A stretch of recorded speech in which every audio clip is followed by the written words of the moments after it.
اور کمیٹی میں سارے لوگ موجود ہوتے ہیں اپوزیشن اور حکومت کے، وہاں بیٹھ کے اس پہ ڈیٹیل ڈسکشن ہو سکتی ہے کہ یہ کیا ہے، اس کے نفع نقصان کیا ہیں، کیوں ضروری ہے، اور کیا کیا اس میں خرابیاں ہیں، کیا کیا سیف گارڈ ہو سکتے ہیں۔ تو اسی کے دور میں شاید یہ آئیڈینٹیفائی ہوا اور پھر ہاؤس میں اس کو روکا گیا۔ قومی اسمبلی کے اندر بھی جو بل پہ سینٹ بھی شاید پیش ہوا جو قومی اسمبلی میں ہوا، اس کے اندر بھی یہی صورتحال بنی۔ تو ہمیں بنیادی طور پہ اپنے ممبرز کی ٹریننگ اور یہ جو ریگولیٹری فریم ورک بنتا ہے جو کمیٹیوں کی صورت میں ہے، پارلیمان کے اوپر کوئی اور ریگولیٹر تو ہو نہیں سکتا، تو جو کمیٹی سسٹم ہے اس کو اور فعال کرنے کی اور تمام ممبران کو کمیٹیوں میں شرکت کرنے کی تیاری کر کے ڈیٹیل پڑھنے کی ضرورت ہے۔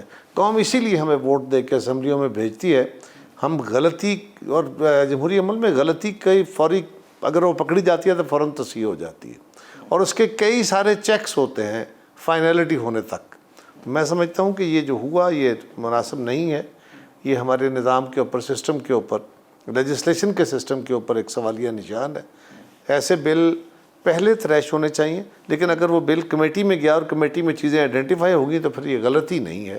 اسپیکر کے لیے ویسے بھی یہ پاسبل نہیں ہوگا کہ وہ ہر بل کو بڑے ڈیٹیل تھریش کر کے یا اس کو دیکھنے کے بعد وہ پریزنٹ کرے، شاید۔ جس طریقے سے اسپیکر نے لاعلمی کا اظہار کیا اور اس کے بعد پھر جو پنجاب کی صوبائی وزیر ہیں انہوں نے بھی کہا کہ آپ نے اس کے اوپر یہ کہا، یعنی انہوں نے بھی برہمی کا اظہار کیا، تو اس سے ہمیں بظاہر نظر آتا ہے کہ اسپیکر اسمبلی کے درمیان اور کہیں پنجاب جو سی ایم پنجاب ان کے درمیان کوئی گیپ ہمیں دکھائی دیا۔ ساتھ ساتھ اس بل کے اسپیسیفک میں کچھ نکات ہیں اس گیپ کا ان کے ساتھ اگر ہو یا نہ ہو اس کا کوئی تعلق نہیں ہوتا۔ بل تو آیا ڈپارٹمنٹ سے، اور اگر روکا گیا تو اس میں فلاز تھے، اور وہ کوئی چیف منسٹر صاحبہ نے تو پاس کر کے نہیں بھیجا ہوگا، وہ تو ڈپارٹمنٹ میں نیچے سرکاری افسر ہوتے ہیں، وہ پریزنٹ کرتے ہیں، لاگ یقیناً ٹیکنیکل ایکسپرٹس دیکھتے ہیں، اور پولیٹیکل جو لیڈرشپ ہوتی ہے وہ گائیڈنس فراہم کرتی ہے، وہ اس کو سپروائز کرتی ہے، وہ آئیڈیا دے سکتی ہے۔ اور پھر جب ایک بندے کا آئیڈیا نا ایک وزیر کا، اس سے غلطی ہو سکتی ہے، انسان ہے، جب وہ بل کی صورت میں اسمبلی میں جائے گا تو اسمبلی میں فوراً اس کو پٹ نہیں کیا جاتا، بلکہ لے کیا جاتا ہے اور پھر وہ جو اس کی ریلیونٹ کمیٹی ہوتی ہے اس میں بھیج دیا جاتا ہے۔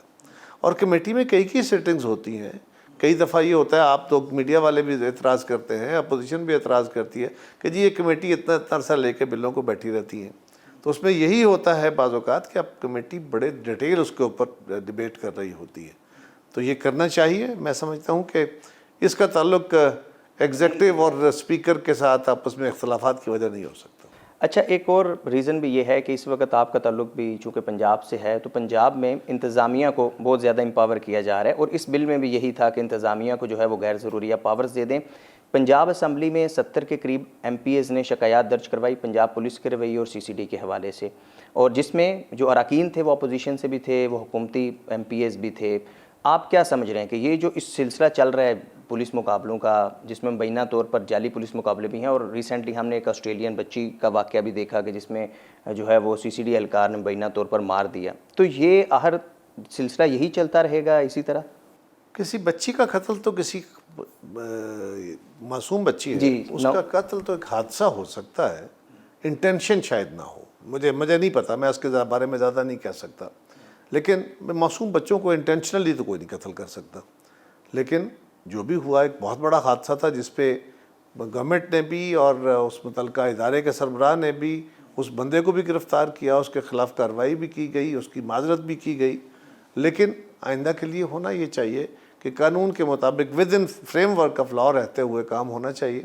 یہ بات ہے کہ دنیا بھر میں جب کرائم بڑھ جاتا ہے، فرسٹریشن بڑھ جاتی ہے، تو کئی دفعہ لا انفورسمنٹ ایجنسیز میں کچھ لوگ قانون سے ماورا بھی چلے جاتے ہیں، وہ جذباتی بھی ہو جاتے ہیں، لیکن یہی کام جمہوری سیٹ اپ کا ہے، یہی کام اوپر بیٹھے ہوئے سینئرز کا ہے کہ وہ ادارے کے اندر قانون کے مطابق عمل درآمد جو ہے اس کو لے کے چلیں، وہ کسی بھی صوبے میں ہو، وہ کوئی بھی department who. Law and order کو مینٹین کرنے کے لیے، کرائم جو اس طرح کے کرائم ہیں ان کو کم کرنے کے لیے آپ کیا سمجھتے ہیں بہتر سولوشن کیا ہے؟ کہ جس طریقے سے سی سی ڈی کارروائیاں کر رہی ہے وہی سولوشن ٹھیک ہے، یا اس سے علاوہ کوئی اور بھی بہتر ہو سکتا ہے؟ دیکھیے یہ ایک بڑی ڈیبیٹیبل ایشو ہے۔ اگر تو آپ مجھ سے یہ پوچھنا چاہتے ہیں کہ پاکستان میں یورپ کی طرح کا قانون لاگو کر کے اور اس جیسی انویسٹیگیشن کرنی چاہیے، وہاں جیسے لوگ ہوں جو گواہیاں دیں آ کے، اسی جیسے جج ہوں جو عدالتوں میں آ کے یہ سارے کام کریں. تو یہ نا اس کے فوراً اگینسٹ دونوں طرف ڈبیٹ موجود. ہم وہ سماج نہیں ہیں، ہم ابھی گرو کر رہے ہیں، ہمارے ہاں رسپانسبل بیہیویئرز آ رہے ہیں. ہمارا مسئلہ یہ ہے کہ آپ دوست ہم سے یا بہت سارے لوگ ہمارے سیاستدانوں میں سے بھی، ہم اپنے آپ کو اپنی سوسائٹی کو گیج نہیں کر رہے کہ ہم کہاں کھڑے ہیں.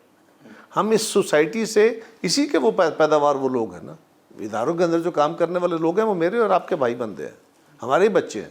سو وہ اسی سوسائٹی کے رویوں کے حامل ہیں. یورپ کی سوسائٹی کے اندر وہ جو رویے ان کے اداروں کے ہیں قانون پہ عمل درآمد کے، وہ اور طرح کی سوسائٹیاں بنی ہوئی ہیں. ہم بھی وہ اس سفر میں ہیں. لیکن جب کبھی جرم بہت بڑھ جاتا ہے تو تقاضا تو یہی ہوتا ہے کہ جی آپ کو بالکل قانون کے مطابق اور بالکل رولز کے مطابق چلنا چاہیے اور ایسا ہی ہونا چاہیے. لیکن بعض اوقات یہ بھی ہوتا ہے کہ چیزیں اتنی بگڑ جاتی ہیں کہ آپ اس کو نارمل سسٹم میں پکڑ نہیں سکتے. جس طرح دہشت گردوں کو پکڑ لیں تو ان کے خلاف گواہیاں نہیں آتی. وہ بندے جو کرمنل ہیں، نون کرمنل ہیں، اور ان کے خلاف باقاعدہ ثبوت پرچوں کی صورت میں ہے، ایف آئی آرز کی صورت میں ہے، اور ان کی ایک کرمنل ہسٹری ہے، وہ پکڑے جاتے ہیں ڈکیتیوں میں، چوریوں میں، ریپس میں، لائک دس، اور وہ جیلوں میں جاتے ہیں، چھوٹ کے آ جاتے ہیں، جیلوں میں جاتے ہیں، بیل کراتے ہیں، آ کے ان کے لوگ ان کے خلاف گواہیاں بیٹھ جاتی ہیں. تو ایسی صورت میں یہ آسن تو نہیں ہے، میں اس کو سپورٹ تو نہیں کر سکتا، لیکن بعض اوقات اور کوئی رستہ بھی نہیں رہتا. سابق وفاقی وزیر قمر زمان قاہرہ صاحب ہمارے ساتھ ہیں. ابھی ایک بریک پہ چلتے ہیں، بریک پر واپس آتے ہیں. ہمارے ساتھ رہیے. Welcome back. قاہرہ صاحب، کچھ روز قبل بلاول بھٹو زرداری اور مولانا صاحب کی ملاقات ہوئی ہے، تو کیا وفاقی حکومت کے ساتھ، نون لیگ کے ساتھ، ہم نے دیکھا ہے کہ لاسٹ ٹائم بھی floor on the house Bilawal صاحب نے جو ہے وہ بڑا برہمی کا اظہار کیا، چونکہ 28 امینڈمنٹ کی بات ہو رہی تھی، اور انہوں نے کہا کہ آپ میئر اسلام آباد کو جو ہے وہ امپاور کریں، میئر لاہور کو امپاور کریں. تو کیا اب زیادہ کلوزنس جو ہے کشمیر الیکشن سے ہٹ کر جے یو آئی کے ساتھ ہو رہی ہے، یا گورنمنٹ آگے چینج ہونے جا رہی ہے؟ مولانا صاحب کے ساتھ بلاول صاحب کی بہت ساری ملاقاتیں ماضی میں بھی ہوتی رہیں گی، آئندہ بھی ہوتی رہیں گی. سیاسی لیڈرز ہیں، دونوں لیڈروں نے ملتے رہنا ہے، یہ کوئی اچنبے کی بات نہیں ہے. اور مولانا کے ساتھ ہمارے بڑے طویل رفاقت ہے، ہماری جماعت کی، جماعتوں کے لیول پہ بھی اور ذاتی طور پہ بھی. رہی بات کہ مسلم لیگ کے بارے میں بلاول صاحب نے کوئی تلخ رویہ رکھا، تو اس میں کیا باتیں ہوئیں، وہ کس ریفرنس میں ہوئی باتیں، اس کو اس ریفرنس میں دیکھنا چاہیے. 28 امینڈمنٹ کو لے 28 امینڈمنٹ کا ایشو تو بہت بعد میں آیا، وہ ایک ریفرنس کے طور پہ آیا. پہلا تو تھا کہ جو خواجہ آصف صاحب نے اسٹیٹمنٹ دی تھی کشمیریوں کے بارے میں، اس پہ تو اس پہ کیا وہ رویہ درست نہیں تھا. اس وقت کشمیر کے اندر آگ لگی ہوئی ہے، اور آپ اس پہ اگر تیل چھڑکتے ہیں تو ایک ذمہ دار لیڈر اس پہ برہمی کا اظہار ہی کرے گا نا. لیکن اظہار ذرا غور کریں کیا انہوں نے کہا ان کو معافی مانگنی چاہیے. یعنی لوگ اگر اس بات سے برہم ہیں کہ انہوں نے جو سٹیٹمنٹ دی ہے وہ غلط ہے، الیکشن کے دن ہے، اس کا نتیجہ یہ ہوگا کہ لوگ ناراض ہو کے مسلم لیگ کو ووٹ نہیں دیں گے. تو اگر وہ ان سے معافی مانگنے، یعنی بلاول صاحب کی رائے مان لیتے ہیں اور معافی مانگ لیتے ہیں، تو اس سے تو یہ ہوگا کہ لوگوں کا غصہ ٹھنڈا ہوگا اور مسلم لیگ کو پہنچنے والا نقصان کم ہو جائے گا یا نہیں ہوگا. تو یہ ان کے خلاف بات ہے یا ان کے حق میں ہے؟ انہوں نے وہ بات کی جو کشمیر کے لوگوں کا، ان کے جذبات تھے. دوسرا، اس وقت ایک بحث تھی، جو ایم کے ایم کا وفد ہے وہ پرائم منسٹر صاحب سے ملا، کئی طرف سے باتیں ہوئیں، لوکل گورنمنٹ کے نظام کے اوپر سوال اٹھائے گئے. کراچی میں صرف لوکل گورنمنٹ نہیں ہے، پورے سندھ کے اندر لوکل گورنمنٹ ہے، اور کراچی کے اندر کچھ جماعتوں کا اعتراض ہے. مثلا جماعت اسلامی کہتی ہے کہ جی ہمارا مینڈیٹ تھا. تو جماعت اسلامی اصل میں نا یاد ماضی ہے نا، جماعت اسلامی ماضی میں کراچی کی ایک بڑی جماعت رہی ہے، وہاں سے 3-4 قومی اسمبلی کی سیٹیں وہ جیتتے رہے ہیں، ماضی میں میئر رہے ہیں جی. اب سب اسی طرح ایم کیو ایم رہی ہے. اب اس وقت پیپلز پارٹی کے وہاں سے ایم پی ایز بھی ہیں، ایم این ایز بھی ہیں، اور ان کے اوپر کوئی الزام نہیں ہے کہ ہم نے دھاندلی سے وہ الیکشن جیت لیا ہے. اب یہ کہنا کہ یہ کام ہم نے دھاندلی سے کر لیا، کیوں؟ اس لیے کہ پیپلز پارٹی کا تو میئر آ نہیں سکتا. کیوں نہیں آ سکتا؟ اگر شہر کے اندر ہمارے ایم پی ایس جیتے ہیں، ایم این ایس جیتے ہیں، ہماری گورنمنٹ نے کچھ ڈیلیور کیا ہے، لوگوں کا رابطہ ہے، اس کے اوپر جو سوال اٹھائے جا رہے تھے، اس کے جواب میں بلاول صاحب نے پھر یہ کہا کہ جی آپ تو اسلام آباد کا بھی لوکل باڈیز کا انتخاب نہیں کرا رہے، آپ تو لاہور کا بھی نہیں کرا رہے. تو مطلب یہ ہے کہ آپ لوکل باڈیز کے انتخاب کرائیں. ہمارے ملک میں انتخابی عمل تو قومی اور صوبائی اسمبلیوں کا بھی بہت مثالی نہیں ہے. تو یہ پروسیس چلے گا تو نظام چلے گا نا, یہی ریفائن کرے گا اپنے آپ کو. اگر لوکل باڈیز کے نظام میں کوئی خامیاں ہیں تو اس نظام کی خامیوں کو دور کرنا چاہیے. اس کا نہ کرانا, مطلب اس پہ ایک سوال یہ ہوا کہ جی کراچی جیسا نظام ہم تو نہیں لانا چاہتے, تو یہ تو کوئی الزام نہیں ہے نا. اب اگر آپ کراچی کے نظام کو اچھا نہیں سمجھ رہے, اوکے آپ کا حق ہے, نہ سمجھیے. اگر اس پہ کوئی غلطیاں آپ آئیڈینٹیفائی کر رہے ہیں تو آپ وہ غلطیوں سے مبرہ نظام لے آئے نا. اس کا جواب یہ تھوڑا ہی ہے کہ کیونکہ کراچی میں غلطی ہے یہاں نظام ہی نہیں آئے گا. اسی طرح انہوں نے اس بات پہ یہ بھی کہا کہ جی ایک طرف وہاں کھڑے ہو کے آپ کراچی کی باتیں کرتے ہیں اور اعتراض کرتے ہیں بہت, اور نمائندگی کا حق ادا کرنے کی باتیں کرتے ہیں, یہاں فیڈرل گورنمنٹ کے ساتھ بیٹھے ہیں. تو پھر آپ نکلیے نا فیڈرل گورنمنٹ سے باہر, چھوڑیے نا اس کو. وہ یہ نہیں کہہ رہے تھے کہ آپ چھوڑ کے ہمارے پاس آ جائیے, یہ کیجیے. وہ ایک ریفرنس تھا کہ آپ وہاں بیٹھ کے کچھ باتیں کرتے ہیں, یہاں گورنمنٹ کے ساتھ بیٹھ کے مزے بھی لوٹتے ہیں. تو یہ اس تناظر میں گفتگو تھی, اور کبھی کبھی تلخ گفتگو بھی ہو جاتی ہے سیاست کے اندر. یہی بات بلاول صاحب نے کہی تھی, اور ہم سمجھتے ہیں کہ لوکل گورنمنٹ کا ایک امپاورڈ لوکل گورنمنٹ کا نظام جمہوری عمل کو مستحکم کرنے کے لیے بہت ضروری ہے. وہ خالصتاً سیاسی جماعتوں کی بنیاد پہ ہونا چاہیے, وہ انڈیویجول یا غیر جماعتی بنیاد پہ نہیں ہونا چاہیے. جس طرح کا ایکٹ پنجاب گورنمنٹ نے دیا ہے وہ فالٹی ہے, وہ نقصان دہ ہوگا. اور یہ بات بھی درست ہے کہ لوکل گورنمنٹ کے انتخاب کو آئینی تحفظ ملنا چاہیے. یعنی جس طرح قومی اور صوبائی اسمبلی کے انتخابات کا ہے, آئین کا تقاضا ہے کہ اگر اسمبلیاں ڈیزالو ہوتی ہیں یا اپنی مدت پوری کرتی ہیں تو وہ 2 مہینے یا 3 مہینے کے اندر گیون ٹائم ہے اس کے اندر الیکشن کرانا کمپلسری ہے. اسی طرح لوکل باڈیز کا بھی ہونا چاہیے کہ وہ بھی آئین کے تحت کمپلسری ہو جائے. یہ نہ ہو کہ جب کوئی گورنمنٹ آتی ہے وہ آ کے گورنمنٹ وہ اس کو توڑ دیتی ہے. پہلے تو ادارے توڑنے کا بھی ایک طریقہ کار ہو, اس کے اوپر کوئی سوال ہو تب, اور جب اگر توڑتی ہے تو پھر سرٹن ٹائم میں اس کا الیکشن کرانا کمپلسری ہو. اور صوبوں کو اپنے بجٹ جو ہیں ان میں PFC کر کے, اور یہ بجٹ جو ان کے پاس ہیں وہ اختیار اور بجٹ نیچے ضلعوں میں بھیجنا چاہیے. بلدیاتی جو NFC اور PFC کا تصور ہے یہ ہے کہ آپ جہاں اختیارات ڈیوالو کریں گے وہاں وسائل بھی ڈیوالو کریں, تاکہ نچلے لیول پہ بیٹھ کے جو چھوٹی چھوٹی ڈیولپمنٹ یا عام مسائل ہیں اس کا حل نکلے. صوبے اور مرکز کے لیول پہ جا کے اس کے جو ایشوز ہیں وہاں جا کے وہ حل ہوں جو لوکل لیول پہ حل نہ ہو پائیں. پنجاب میں بلدیاتی انتخابات آپ دیکھ رہے ہیں قریب, ابھی مجھے نہیں نظر آ رہا. نیشنل گورنمنٹ کی فواد چودھری بھی بار بار بات کر رہے ہیں, تو کیا آپ سمجھ رہے ہیں کہ نیشنل گورنمنٹ بنے گی؟ نیشنل گورنمنٹ کا ایک نا خواب ہمارے ملک پہ بہت پرانا ہے, بہت عرصے سے یہ خواب دیکھے جاتے ہیں. اس کی بہت ساری سٹوریاں چلائی جاتی ہیں. کسی گورنمنٹ کو ڈی اسٹیبلائز کرنا ہو تو اس طرح کی باتیں شروع کر دی جاتی ہیں. مجھے تو ایسے حالات نظر نہیں آتے. ایک آئین میں بھی ایسی گنجائش کوئی نہیں ہے کہ جی ایک کوئی لمبے عرصے کے لیے نیشنل گورنمنٹ بنا دی جائے. ایک صورت ہو سکتی ہے کہ نیشنل گورنمنٹ جو ہے وہ اس میں ساری جماعتیں اکٹھی کر کے تو ایک گورنمنٹ بنا دی جائے, تو وہ بھی گیون ٹائم کے لیے بنے گی. لیکن کیا اس میں PTI اور JUI اور اس طرح باقی جماعتیں جو ہیں وہ اکٹھی ہو جائیں گی؟ کیونکہ پاکستان کی پولیٹیکل ہسٹری ہے کہ 3 سال بعد جو ہے وہ کہتے ہیں کہ ہنی مون پیریڈ ختم ہو جاتا ہے گورنمنٹ کا. ہو یا نہ ہو, میں تو سوال دیکھیں نا, پہلے کوئی ایک آرگومنٹ جو آتا ہے اس کو دیکھنا ہے کہ یہ پریکٹیکل ہے کہ نہیں. اگر یہ پریکٹیکیبل ہے, امکان ہے, ایسا ہو سکتا ہے, تو پھر تو اس پہ بحث کی جائے. مجھے یہ لگتا نہیں کہ ایسا ہو سکتا ہے, کیونکہ ہمارے قانون اور آئین میں اور ہماری روایت میں جس وقت جو جماعتوں کے اندر ریلیشن شپ ہے اس کو سامنے رکھتے ہوئے مجھے آئین کے اندر رہتے ہوئے تو کوئی قومی گورنمنٹ بنتے ہوئے نظر نہیں آتی. قمر زمان قائرہ صاحب کے ساتھ ہمارا پروگرام جاری ہے. ایک بریک پر چلتے ہیں, بریک کے بعد واپس آتے ہیں تو ہم ڈسکس کریں گے کراچی کے حوالے سے بالخصوص 28 امینڈمنٹ کی بات گشت ہو رہی ہے. تو 28 امینڈمنٹ کب تک آ رہی ہے, اس میں کیا کیا ہوگا, اور اس کے علاوہ پاکستان تحریک انصاف بالخصوص اپوزیشن اور گورنمنٹ کے درمیان جو ابھی تک ڈیڈ لاک ہے, جو درجہ حرارت ہے, سیاسی درجہ حرارت جو کہ کم نہیں ہو پا رہا, تو وہ کم ہو پائے گا یا نہیں ہوگا؟ ہمارے ساتھ رہیے.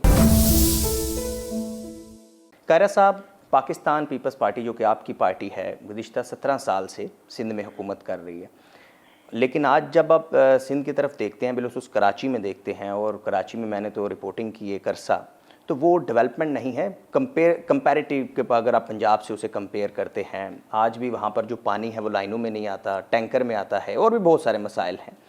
اسی کو لے کر 28 امینڈمنٹ کی بھی بات گشت ہو رہی ہے، اسی لیے MQM بھی کہہ رہی ہے کہ کراچی کو جو ہے وہ آپ الگ کریں یا صوبہ بنائیں. تو آپ کیا سمجھ رہے ہیں کہ کیا یہ صرف پولیٹیکلی پیپلز پارٹی کے خلاف یا سندھ گورنمنٹ کے خلاف یہ ایک بیانیہ بنانے کی کوشش ہے، یا واقعی کراچی میں جو ہے یہ مسائل ہے اور اس مسائل کا کیا حل ہو سکتا ہے؟ کہ کراچی کے مسائل تو ہیں. کراچی وہ شہر ہے جس میں بہت زیادہ وہ آبادیاں جو ارریگولر تھیں، بہت ساری ایلیگل تھیں، اور وہ آبادیاں بڑھتے بڑھتے اب اس میں وہ پکی آبادیاں ہو گئی، کچی آبادیاں بنی پھر پکی ہو گئیں. تو وہ جو ان پلانڈ آبادیاں ہیں وہاں پہ بہت سارے مسائل آئے ہیں. اس طرح کی سڑکیں نہیں بن پائیں، اس طرح کا سیوریج سسٹم نہیں بن پایا، الیکٹرک کا نظام بھی، وہ گلیاں پکی ہو گئیں، گلیاں نالیاں بن گئیں، باقی چیزیں ڈیولپ ہوں گی، لیکن وہ آرگنائز نہیں ہو سکا. اب آباد شہروں کو جب آپ ریکنسٹرکٹ کرتے ہیں یا ان کے مسائل دور کرنے کی کوشش شروع کرتے ہیں تو اس میں بے شمار ہرڈلز ہیں، وہ بڑا سلو ہوتا ہے. لیکن اس میں کوئی شک نہیں، کراچی کے لوگوں کو پینے کے پانی کا بڑا مسئلہ ہے، نکاسی آب کا بہت بڑا مسئلہ ہے، بجلی کی سپلائی کا بہت بڑا مسئلہ ہے. اور اس کے لیے کچھ پروجیکٹ وہ ہیں جو پانی کی سپلائی کے اور جو سیوریج کے ہیں وہ فیڈرل گورنمنٹ نے اپنے ذمہ لیے تھے، ان کے پروجیکٹس ہیں، اس کے لیے ٹائملی پیسہ نہیں دیے جا رہے. یہ سندھ گورنمنٹ کا کلیم ہے. اور کچھ لوگوں کا خیال یہ ہے کہ جی کراچی کو الگ کیا جائے. تو پہلی بات تو یہ ہے کہ صوبے بنانے کے اوپر تو کسی کو اعتراض نہیں ہے. صوبے بنانے کا ایک طریقہ کار موجود ہے، آئین کے اندر موجود ہے. اگر آپ کسی صوبے میں کوئی الگ صوبہ اور بنانا چاہتے ہیں تو اس کے لیے یہ ہے کہ اس صوبے کی اسمبلی جو ہے وہ 2/3 اکثریت سے ایک قرارداد پاس کرے اور وہ پروسیس چلا کے قومی اسمبلی میں اور سینٹ میں آئے اور یہاں سے 2/3 اکثریت سے آئین میں امینڈمنٹ ہو جائے. یہی ایک رستہ ہے اور تو ہے کوئی نہیں.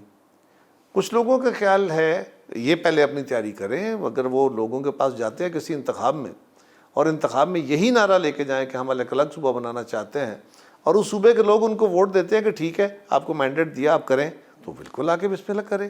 باقی پھر دل پشوریاں ہیں، کرتے رہے. تو آپ کیا سمجھتے ہیں کہ کراچی صوبہ بننا چاہیے یا نہیں؟ میرا تو سوال یہ ہے کہ اس صوبے کے لوگوں کا حق ہے. میں کون ہوتا ہوں اور آپ کون ہوتے ہیں بولنے والے کہ جی یہ بننا چاہیے کہ نہیں بننا چاہیے؟ نہیں، کراچی کے مسائل تو ہیں اور آپ کی حکومت کی. میں اور آپ کون ہوتے ہیں اور میں کون ہوتا ہوں یہ بات کرنے والے؟ یہ تو صوبے کے لوگوں کا حق ہے، وہ فیصلہ کریں. اگر وہ سمجھتے ہیں کہ صوبہ بننا چاہیے اس کا طریقہ کار موجود ہے، کر لیں. مسائل کیسے حل ہوں گے؟ مسائل تو حل گورنمنٹ نے کرنے ہیں، کچھ فیڈرل گورنمنٹ کرے گی، صوبائی گورنمنٹ کرے گی، وہ لگے ہوئے ہیں اپنے مسائل حل کرنے. اچھا، ایک یہ بھی تاثر ہے کہ نون لیگ اور پیپلز پارٹی کے درمیان کوئی خفیہ سا معاہدہ تھا کہ 2.5 سال شہباز شریف پرائم منسٹر ہوں گے، 2.5 سال بلاول بھٹو ہوں گے. تو کیا اس میں کوئی حقیقت ہے، صداقت؟ یہ آئیڈیا آیا، ڈسکس ہوا، کنڈیم ہو گیا اسی وقت، اور اس کا جواب ہم بہت دفعہ دے چکے ہیں. اچھا، اس وقت قاہرہ صاحب اپوزیشن PTI اور حکومت کے درمیان جو ہے وہ بڑا درجہ حرارت جو ہے وہ بڑا ہوا ہے اور کئی جو ہے وہ ماہ سے بڑا ہوا ہے. حکومت کہتی ہے کہ ہم بھی بات چیت کرنا چاہتے ہیں، اپوزیشن کہتی ہے کہ ہماری آپ ملاقاتیں کروا دیں. PTI کب نہیں بڑا تھا؟ تو پچھلے کافی عرصے سے بڑا ہوا. ابھی اس مہینوں میں کیا ہو گیا؟ تو سیاسی، بلکہ اب تو ٹھنڈا ہو گیا، کچھ ٹھنڈا ہو گیا. تو جو سیاسی عدم استحکام ہے اسے ختم ہونا چاہیے یا نہیں ہونا چاہیے؟ کیا آپ سمجھتے ہیں؟ سیاسی عدم استحکام کبھی ختم نہیں ہوا. اپوزیشن کبھی مطمئن نہیں ہوئی کسی دور میں بھی. ہاں، آج کل ذرا اپوزیشن جو ہے وہ زیادہ احتجاج کر رہی ہے، یا یہ جو مزاج ہے آج کل سوشل میڈیا، فارمل میڈیا، اس کے اوپر ڈیبیٹس بھی آ رہی ہیں. درجہ حرارت تو کم ہونا چاہیے، اس میں تو کوئی شک نہیں ہے، لیکن ختم ہو جائے یہ کبھی ہوا نہیں. یہ آئیڈیل باتیں ہیں کیونکہ پاکستان کی پولیٹیکل اکانومی ہے نا، تو جب یہ چیزیں پاکستان کی اکانومی پولیٹیکل نہیں، ساری دنیا کی اکانومی پولیٹیکل ہوتی ہے.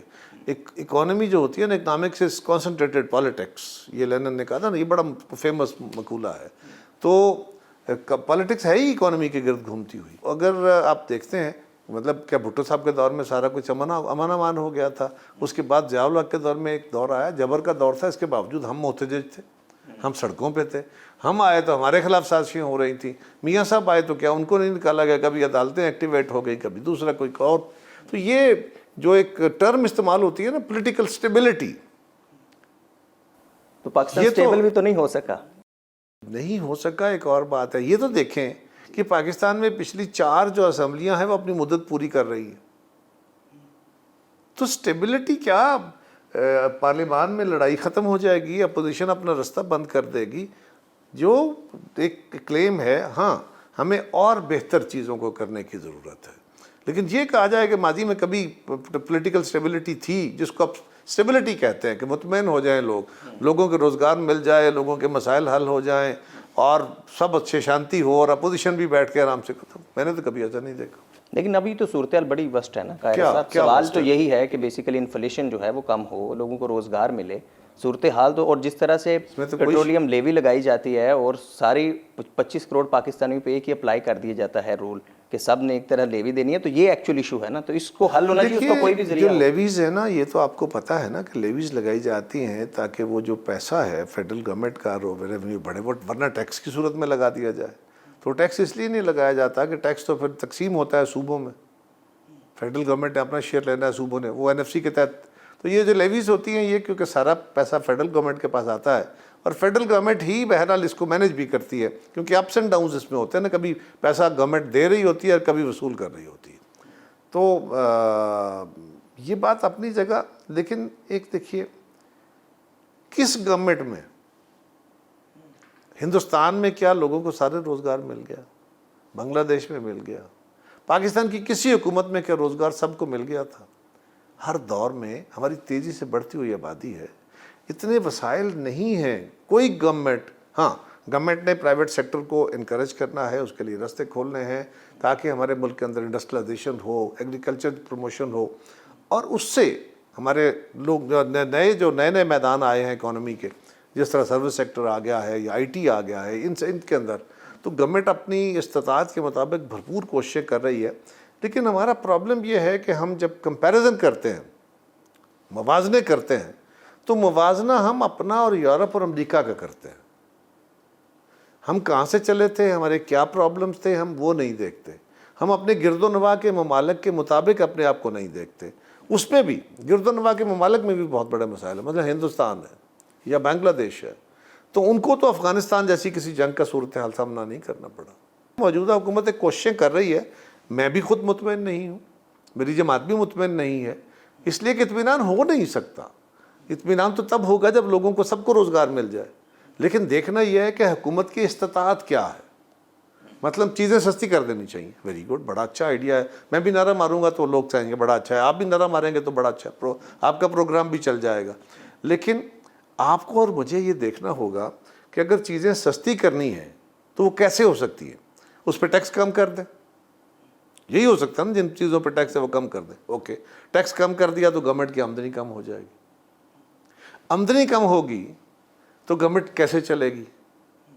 گورنمنٹ نہیں چل پائے گی تو آپ قرضے لیں گے تو آپ کو اور برڈن آئے گا۔ تو یہ ایک وشس سائیکل ہے۔ کسی حکومت کی یہ خواہش نہیں ہوتی کہ لوگوں کو تنگ کرے، وہ اشیاء مہنگی ہوں، لوگ جو ہیں وہ بیزار بیٹھے ہوں، ایسا کبھی کسی گورنمنٹ نے نہیں سوچا۔ ہاں، مہنگائی کا خاتمہ گورنمنٹ کے کنٹرول میں ہونا چاہیے، گورنمنٹ کو اس کو کنٹرول کرنا چاہیے۔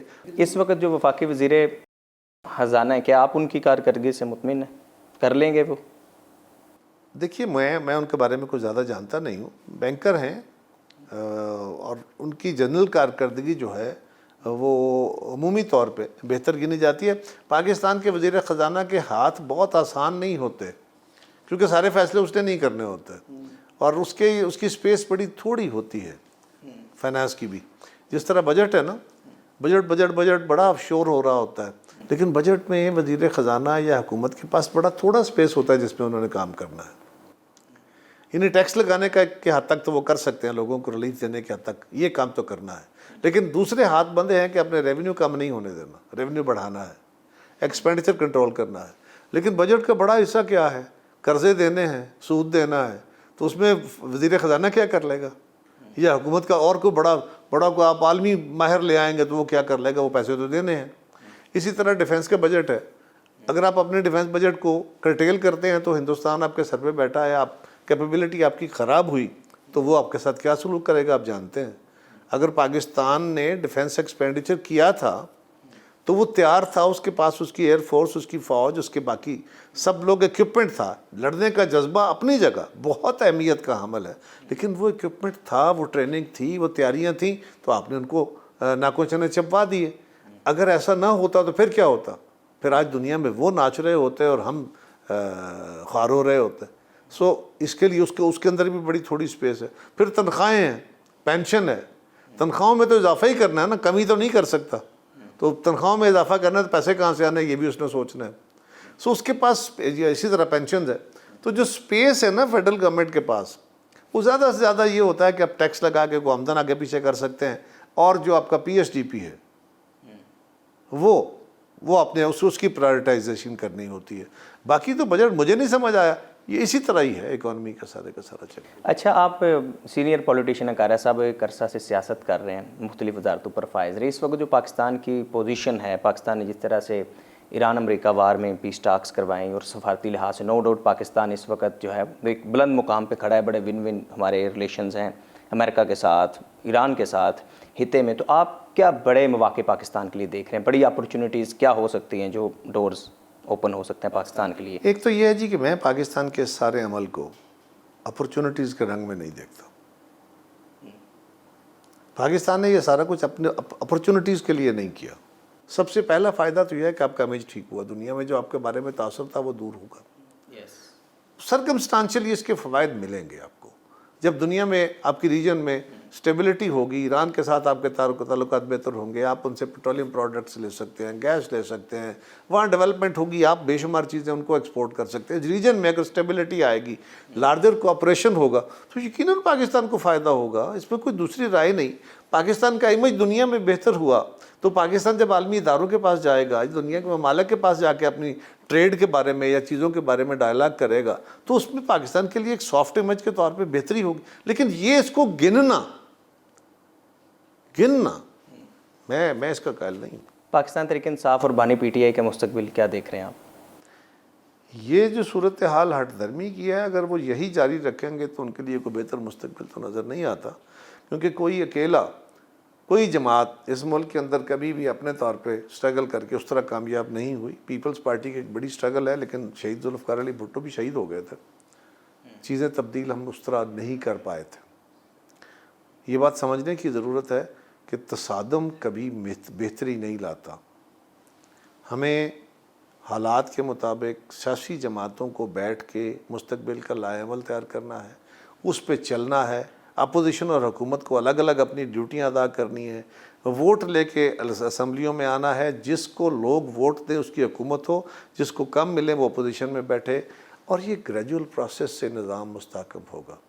ایک بات, جس طرح محترمہ بےنظیر بھٹو شہید نے اور میاں نواز شریف نے چارٹر آف ڈیموکریسی کیا تھا, اس کے اوپر بڑے سوال, بڑے طنز ہوئے ہیں بہت سارے. لیکن اب لوگوں کو سمجھ آئی کہ سیاسی جماعتیں جب اکٹھی ہو کے بیٹھتی ہیں تو سیاسی سپیس بڑھ جاتی ہے. سیاسی سپیس لڑ کے نہیں بڑھ سکتی, جھگڑ کے نہیں بڑھ سکتی. آپ آپس میں فہم و فراست کے ساتھ آگے بڑھیں گے تو آپ کی سپیس بڑھ جائے گی, آٹومیٹک بڑھ جائے گی. پھر آپ کو کسی کو دھکا دینے کا خواب نہیں دیکھنا ہوگا.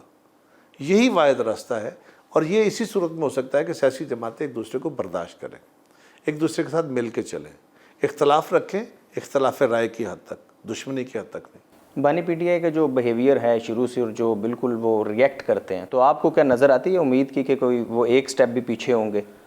نہیں ہوں گے تو پھر بہتری نہیں ہوگی. میرا یہ کہنے کا مطلب ہے, ہوں گے یا نہیں ہوں گے اس کے بارے میں تو میں نہیں کہہ سکتا, لیکن اگر وہ اپنے رویے میں تبدیلی نہیں لائیں گے تو اپنے لیے اور اپنی جماعت کے لیے مسائل کھڑے رکھیں, اور پھر پورے سیاسی نظام کو بھی, ادر سیاسی جماعتوں کو بھی ان کے اس رویے نے جکڑا ہو. بہت شکریہ قاریہ صاحب, تھینک یو ویری مچ. ہمارے ساتھ موجود تھے سابق وفاقی وزیر, سینئر رہنما پاکستان پیپلز پارٹی قمر عثمان قاریہ صاحب. دیکھتے رہیے program bold weekend special with Zohaib Mansha. Next programme میں ملاقات ہوگی ایک نئے مہمان کے ساتھ. اللہ حافظ.